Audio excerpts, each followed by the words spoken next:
important issues that are of legitimate public interest. There's a lot we want to talk about today. I want to talk about the United Auto Workers, the UAW, in terms of what they're going through, the crisis facing the United Auto Workers here in Detroit. There's a lot with that. Yesterday, I think it was yesterday, the Free Press reported that in fact there are indictments coming down as it relates to the United Auto Workers. So it's not over yet what is happening at Chrysler FCA, if you call it that way. But again, we're coming to you from 9:10 a.m. Superstation Studios here in Bankole Thompson. We're going to kick off.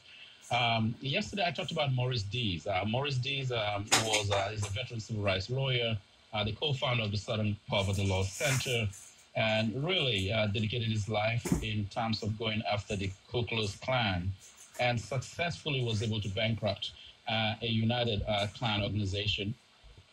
And he was able to do that for a number of reasons because he committed himself to the struggle for equality. In studio with me too here, Maurice Dees was brought to Detroit by Detroit Unity Temple. Reverend Gregory Grice is the senior pastor of Detroit Unity Temple. We played excerpts of that for you yesterday. And now this Sunday we have Dr. Naeem Akbar. I mentioned him last week about just his writings on post-traumatic slavery and some of the things that he's been able to do. So in studio with me is Ellis Liddell, who's the chairman and CEO of L Wealth Management LLC, who is actually responsible for making Dr. Naeem Akbar appearance in Detroit this week possible. And we have some tickets for you that we'll give out later on the program, not today, but maybe tomorrow. And then we also have in studio with us the Reverend Gregory Grice, senior pastor of Detroit Unity Temple. Reverend Grice, before I go to you, let me go to Ellis Liddell. Thank you for being here. Oh, thank you. Let me begin just with Dr. Akbar. He's coming to town. Obviously, this is part of kicking off Black History here. For people who are listening who perhaps don't know who Dr. Akbar is, can you give us a quick introduction to Naeem Akbar? Yeah. Dr. Akbar graduated clinical psychology from University of Michigan. Yes, he was a Michigan grad, and he was the chair of the Morehouse Department of Psychology. And later on decided to go back home, which was Tallahassee, Florida, and teach at Florida State University, where he finished his career at Florida State a couple of years ago, and he's lectured all over the world. I had the honor of working as his assistant for 10 years and traveled with him to London, Brazil, to give speeches throughout the United States. And one of the things I realized is that he wrote a book, Chains and Images of Psychological Slavery. Right. We're walking down the streets in Rio, Brazil, and a young man says, Dr. Akbar, across the street. He shouts it out, and he comes over, and he has this book that is tethered from him having read it so many times. And he pulls out this worn, tethered book, and he says, Dr. Akbar, can I have your autograph? And that's when I realized the power of writing.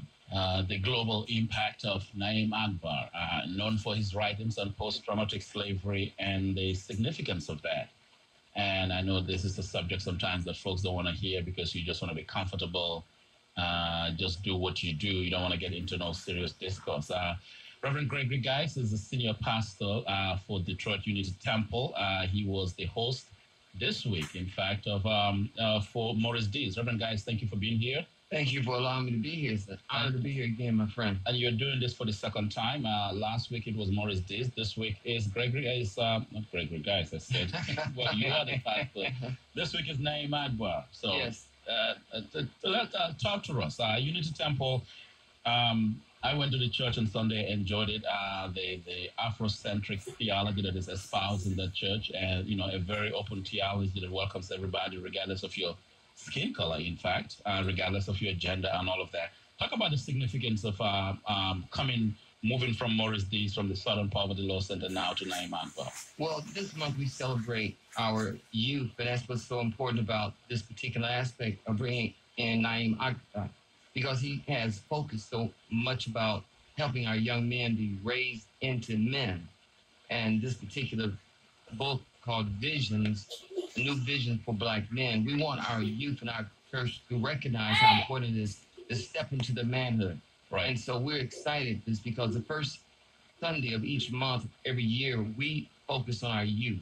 We have a chance to help them realize how important it is to understand their spirituality, and not just their spirituality, but to be lifted up into their growth, into that aspect as we begin Black History Month, we always focus on that aspect for them to recognize their spiritual endeavor and spiritual growth as part of their rites of passage. And we see their spirituality going forward. But just to bring Dr. Naeem Akbar there, and so we appreciate what Ellis Liddell has done to offer us this opportunity to kick off this whole journey. And, we continue to see this not just as a part of that. It's funny, our fellowship hall is called Ma'at Hall, to recognize that. And we want to make sure that we continue. So it's a great honor for us to have him here. And this is not his first time coming to Detroit Unity. Several years ago, we brought Naeem Akbar there to the temple. So we see it as a continuation as we try to express. And you talked about the idea of having Morris Dees from last week. It was a continuation. Right. Because when we really look at it, it goes beyond color. It's about the idea that spirituality passes through color, and the whole idea of recognizing the awareness that when it comes down, it's about recognizing that all of us comes from that same seed, same spirituality. And we don't want people to take for granted. It's not a division. It's about the oneness of God that flows through all of us. And that was the exciting part, that Morris Dees recognized, that all of us begin to recognize when we go back to that whole continent of Africa. It's the melting pot, or the creation of all generations of all of us.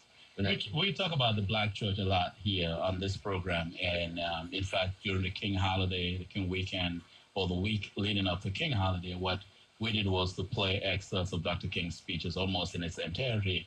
And we talked about the letter from the Birmingham jail, which is perhaps the single most important document that Dr. King wrote to the church itself, both the white clergy and the Black clergy, calling them to action and a lot of things. And when you look at the writings from the letter from the Birmingham jail, and when you take them and put them in our current context, it will look so it is more than relevant today. I bring that up to ask you the question. Looking at where Detroit is, place the church in the cities. We hear a lot about the city's comeback, but there's a lot of suffering. There's a lot of inequity. There's a lot of challenges that people are facing. And people attend the Morris Dees event. They'll attend Dr. Naeem Akbar because they want to feel hopeful that there is, still a light at the end of the tunnel. Talk about the role that the church has in that space. The church has to begin to realize that we have to be the vanguard to lift people up beyond this surface level of consciousness into a higher consciousness to take on the vanguard for humanity.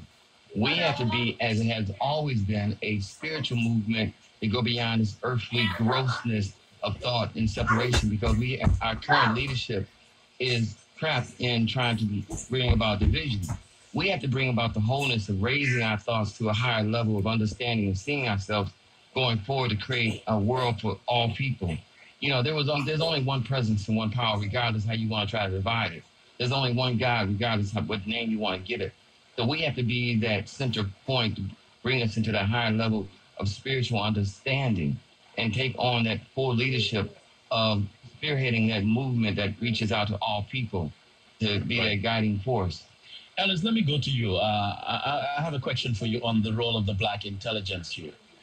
It's a debate that always goes on. When we look at the mass Black suffering, when we look at Black unemployment, when we look at incarceration, when we look at all the bevy of issues that Black people are facing today. And, of course, historically, the Black intelligence has always been there to enlighten, to tell us, to help us separate fact from fiction, write books, and observe the era and all of that. What is the role of the Black intelligentsia today in the wake of the crisis that Black people are facing as a nation and as a people? Well, let me just address it with this. This is something I wrote because Dr. Akbar in the 80s influenced me. Otherwise, I'm just another African-American Black Negro child born in Mississippi who actually saw the Klan beat up somebody. So let me just read what I wrote. Okay. Destiny brought Dr. Naeem Akbar and I together in 1981 in what I thought was a chance meeting that now has turned into a 36-year friendship, the most rewarding mentorship relationship I've had the honor of forming. Growing up in the shadows of Jim Crow, Mississippi, we were taught to keep our heads down, say yes, sir, and to never look a white person in the eye. Although this teaching kept me alive, it did a job on my self-esteem. Fast forward, after 4 years at the liberal arts Southern Baptist College in Mississippi. Imagine a young man with a degree yet filled with self-doubt, low self-esteem, low ambition, and worst of all, no self-worth. This was me. And the only difference between me now being a Wall Street style broker and investment manager is Dr. Akbar's books. Start reading about change. I didn't even know I was enslaved. I didn't even know my mind was in a box. And I've watched many movies and say, why even have boxes? You know?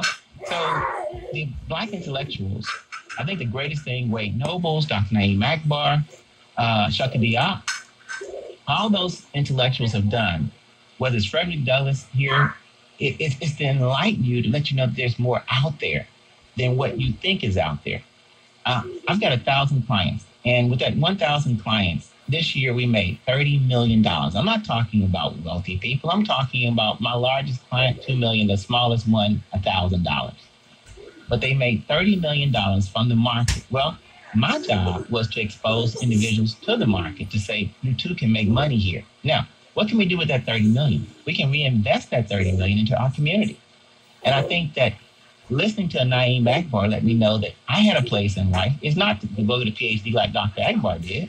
My job was to take the gift that God gave me, which is that of investing, and invest God's money, our money. Mm-hmm. I think everybody has to find their place and do it. Well, you've got to at least be released from the bondage that you're entrapped in. That's what Dr. Akbar talks about in his new book, New Visions for Black Men.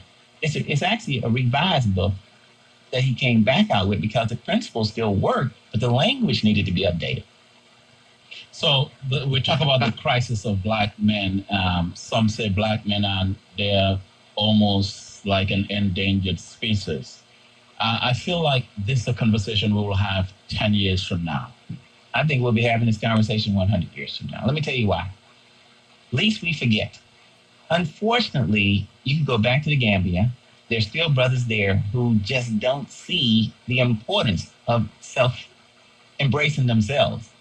There are brothers out there who don't believe they're any different than anybody else. Blood bleeds red no matter where it comes out of. That it's not that simple. Somebody had to make it possible for you to enjoy the freedoms that you currently enjoy. Someone will have to continue to make it possible for those freedoms to continue to be enjoyed. Otherwise, you don't have those freedoms. They don't get enjoyed. Morris Deeks, he made it possible. Yeah, right. My question is on addressing the crisis of the Black male. It's not so much about the freedoms that we enjoy that was laid down, whether it's Du Bois Douglas, whether it's Alex Haley, whether, we can go into Frantz Fanon, we can just go into a litany of history and list them. I'm talking about how we address the crisis of the Black male. And I think that we have to address it by addressing the Black male himself. Right. I think if we don't address the Black male, and that's the challenge, no one wants to address the Black male. I asked Dr. Akbar to come out of retirement, come to Detroit, I invited churches and different people to send men here, send women, wherever you need to get the message across. Right. And then we're speaking at the church, right, because initially this was a paid event. We had a sponsor who came along and said, we'll sponsor the event. So they made it a free event, both at the church and at the African American Museum. And one of the things I did was immediately reach out to Don Bosco Hall. Okay. And had Don Bosco Hall tell them, bring your young men from Don Bosco Hall. And the purpose of this event is to let the audience know, join us at church on Sunday. Bring your young men, bring your uncles, bring your fathers, bring the youth in our community, because that's the challenge we have, is to get this information out, get people to come and listen. Because you said your idea was, how do we address the crisis of the Black community, of Black males in our community? We have